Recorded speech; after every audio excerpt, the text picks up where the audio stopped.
Dear colleagues, I don't think that anybody objects to the fact that cashless society is what we need. First of all, we need the security that it provides us.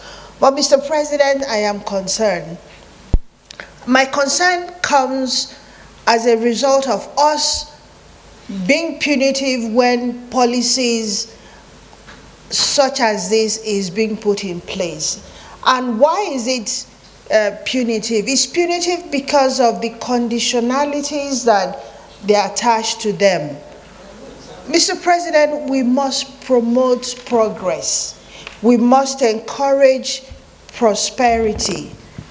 The reason why we must do that is that we must ensure that our society progresses.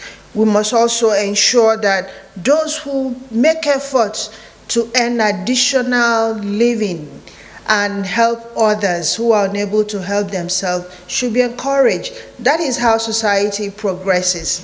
Now, when you look at the conditions that CBN has put in their policy, to me it appears very punitive. How the money comes about, how the money is to be taken, and limitation on what people should do with their hard-earned money.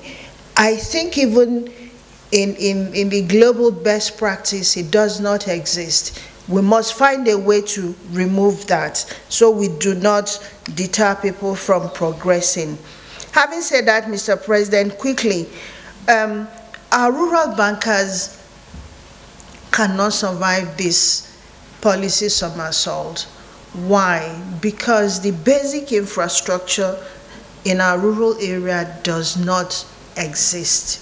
Most places you cannot have access to internet. However, because of the progress and the organic way that internet mobile phone has grown, it grew because people found it necessary. It was comfortable, it enhanced their way of life, and so people embraced it. The same will happen to cashless policy, e-banking, when over time, organically, people will embrace this. But forcing people to do that will just create a situation where our homes, particularly rural dwellers and elders, their pillow cases will become their banks.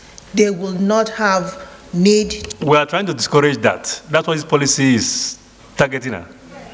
Discouraging people using their pillows as piggy banks. Mr. President, if you do not give them the enabling environment, if you do not give them the enabling infrastructure, if you do not give them enough time, if you do not sensitize them for them to understand how that benefits them, they cannot change it. We need to, as much as cashless policy is a good one, it's a good policy without adequate preparation and at the wrong time.